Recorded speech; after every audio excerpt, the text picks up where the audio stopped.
Hello, everyone, and welcome to our Securing Your Business webinar series. My name is Amy Morgan with the Winter Park Chamber of Commerce, and we are glad to have you here, whether you're watching live on Zoom, Facebook, or on demand after the fact.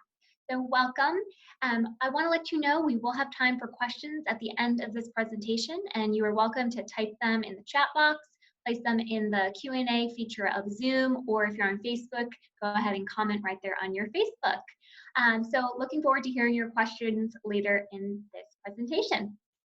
With that, we'll go ahead and get started. I would like to introduce you to the President and CEO of the Winter Park Chamber of Commerce, Betsy Gardner-Eckford.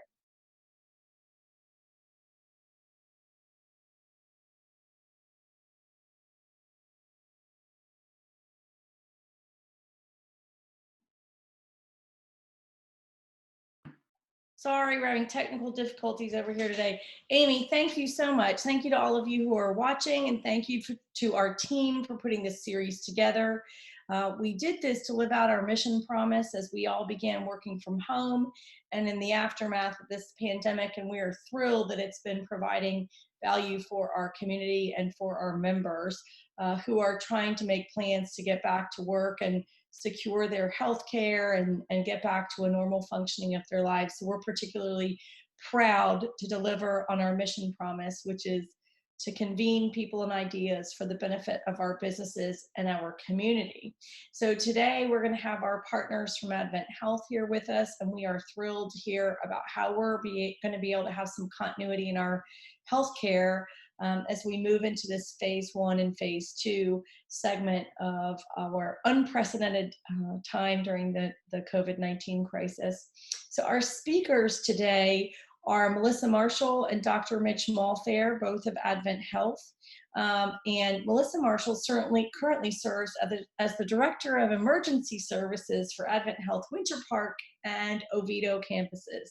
She's been a part of Advent Health since 2009 and has served in the Winter Park Emergency Department since 2016. Dr. Mitch Malfair is the Medical Director at Advent Health. He currently serves the Advent Health Winter Park Emergency Department and Oviedo ER. He also serves as medical director for our own Winter Park Fire Department, previously having worked with the Seminole County Fire Department and Mayer Fire Department. Dr. Malfair has been a part of Advent Health since 2010. Please join me in welcoming Drs. Malfair and Marshall. We're so pleased to welcome you today. Well, thank you very much. As you can see, we're wearing our masks, but we're going to take them off for the interview just for the sake of audio quality. So, Melissa, how's your day going? Great, yes, we're trying. Great.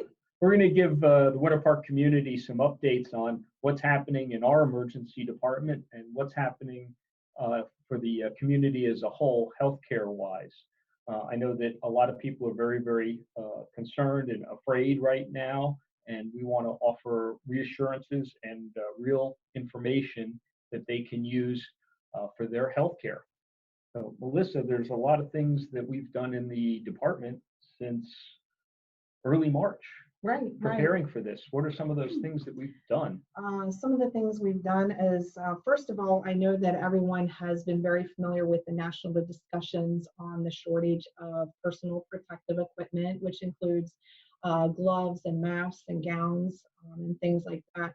And at Advent Health, we have been very strategic in making sure we have the proper PPE, as it's called, so that all of our patients and our staff are well protected. So that has been one of our huge focuses in keeping everyone safe through this entire process. We've also, as we have gotten people into the emergency department, if we have any suspicions, or throughout this time, if we've had any suspicions of a respiratory illness or something that might be COVID related at all, we do take every precaution in putting them in an area where they would not potentially expose another patient that's here for another reason. We continue to do that. We use our personal protective equipment when interacting with those patients.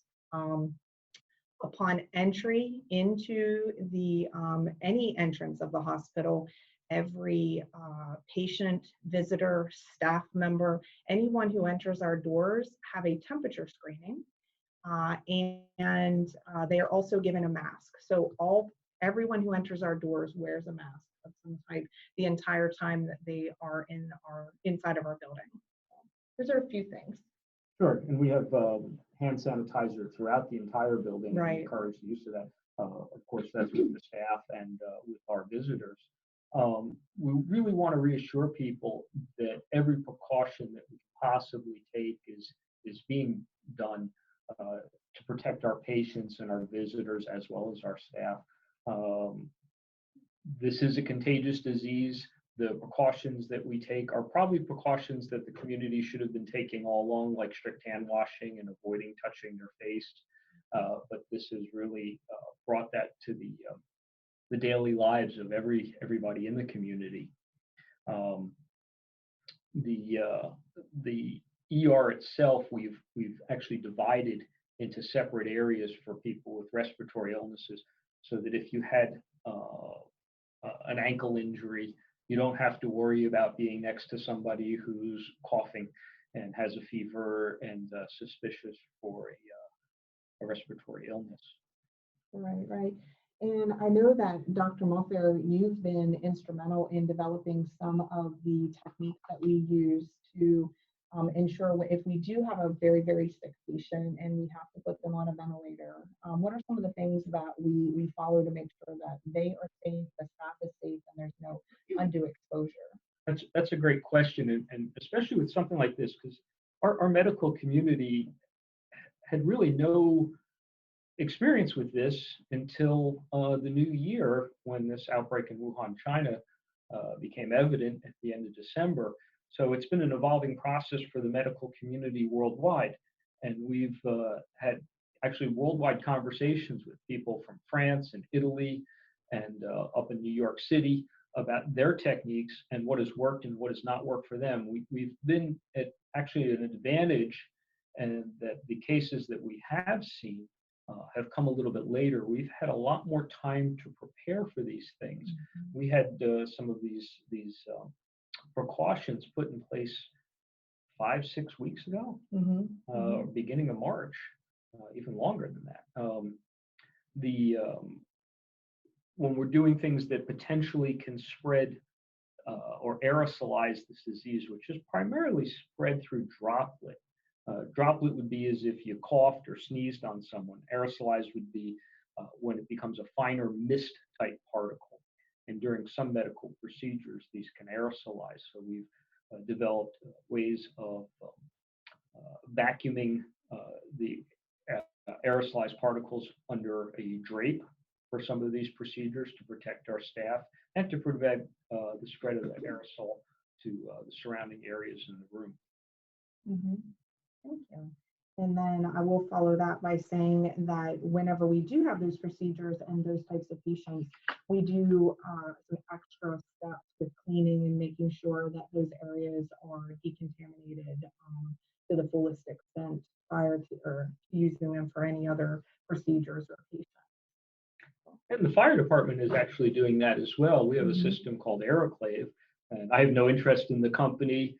It is a local company. Their headquarters is off Forsyth, but after every transport, the units are all aeroclaved. So those are another aspect of safety and prevention of transmission. And EMS, Emergency Medical Services, has adopted very similar precautions for patient transport. We've also extended this care to our nursing home partners in the community to try to protect our most vulnerable populations. Right. We've worked very closely with EMS and the hospitals throughout this entire process, and we came to agreements and processes that all hospitals in the Central Florida community would follow as far as when EMS identifies a patient that they'll be sending us with COVID-related symptoms. They call ahead and they let us know that that patient is en route. They would actually stay in the ambulance with the patient until we had a bed. And when they call in, we typically give them a bed ahead and tell them, when you arrive, please proceed to whatever bed is available. and they would proceed directly there in their PPE, not touching anything, go straight to that bed, unload the patient, and then we would take the patient over in our PPE, the hospital side. EMS will then exit the building, and then they would clean the stretcher and everything outside to make sure that we took all contaminants back out. We weren't, as we reflected on, was aerosolizing with any type of cleaning, that we would make those droplets scatter anywhere within the hospital. So they would go straight out and do that cleaning. And the machine he was talking to, we do have that here in the hospital, and EMS, law enforcement, any of those agencies are welcome to use it to decontaminate their vehicles. It does a very good job in a very short amount of time, about a 10 to 15 minute time period or less. We really do understand that a lot of people are very afraid right now, and one of the things that we've realized is that we're not seeing as many of the other types of illnesses that people would normally present to the emergency room with, kidney stones and asthma problems and other injuries. And we suspect that if people may be afraid to come to get their problems taken care of and be seen by a doctor, and we want to really emphasize that that's not necessarily the safest strategy. We're taking every precaution we possibly can to prevent the spread of illness. We have been very fortunate in this community that the actual incidence has been fairly low so far. We have been doing very, very extensive testing and very, very extensive local epidemiology, studying what's been going on in our own community. And the 32789 and 32792 zip codes, which is about 75,000 people, have had actually very, very low numbers of COVID positive patients. It's been under 50 for the past, since the beginning, actually. So this, I have to give a lot of appreciation to the community that their hand washing and social distancing and use of masks has been very, very successful thus far in preventing the spread of this. And we certainly have not become overwhelmed as some of our other hospitals outside of the state have become, or outside of the Central Florida region. Certainly some of the New York, Louisiana, and actually South Florida hospitals have been hit very, very difficult, have been very badly with this illness, and become somewhat overwhelmed. We fortunately have not been overwhelmed by this because of our infrastructure and because of the precautions that we've taken. I want to tag on to that because you make a very important point. We could not do what we do without the help of the community. What the community did and how they took this so seriously, the precautions that everyone has taken has made our jobs easier. We didn't get that huge surge, as Dr. Malfair alluded to, and we just want to thank you for doing that. You helped us more than you will ever know by staying home, and I know that has been very tough on everyone, but thank you so much. We also want to thank everyone in the community who has given their outpouring of gifts and love and thanks. We've had people sending food almost continuously to the emergency department and the hospital, and we just want to thank you. Our teams, that means so much, and I don't want anyone to miss being thanked for those things because we have been so loved on. So here's a widespread thank you. As a start, I think we've all gained about 10 or 15 pounds during this because we've had so much, and it's just really kept us going, and it means more than you could know. We've had chalk artists come and they have drawn with chalk professional pictures that are just amazing artwork to encourage us. We've gotten thank you notes and support and emails, and the outpouring of the community has been just wonderful, and we want to thank you for that. That's absolutely true, and it's very, very touching. I think I did gain a few pounds. Absolutely, absolutely. One of the topics I did want to touch on is the use of masks and gloves outside of the hospital, just for the community at large when they're doing their day-to-day shopping and coming and going and such. Certainly the single most important thing is hand washing and not touching your face or your nose. If you're wearing a mask and you continually mess with the mask with your contaminated hands, the mask becomes a lot less effective. The primary purpose of the surgical type mask is to prevent the infection, and prevent if you are perhaps a carrier, an asymptomatic carrier of the COVID-19 illness, is to prevent use from spreading it to somebody else. If you're wearing an N95 mask, that's also giving you some protection from other people. But if you put it on the counter and then pick it up with your contaminated hands, that's not going to be very effective. If you're wearing gloves and then you touch your phone, the gloves become ineffective. There's techniques to these things, and you have to basically pretend, and it's not necessarily pretend, that everything you touch is contaminated. Every surface, steering wheel, cell phone, door handle, countertop is contaminated. And that's okay because the virus doesn't transmit through your skin. It transmits through your mucous membranes, your nose, your mouth, and your eyes. So if you touch something, that's fine. Just don't touch anything else until you use hand sanitizer or wash with soap and water. And this is how you protect yourself. If you have to remind yourself, just walk around with your hands folded or grasped together, so to remind yourself. And remember, when using hand sanitizer and washing your hands, always remember to get in between the webbings of your fingers.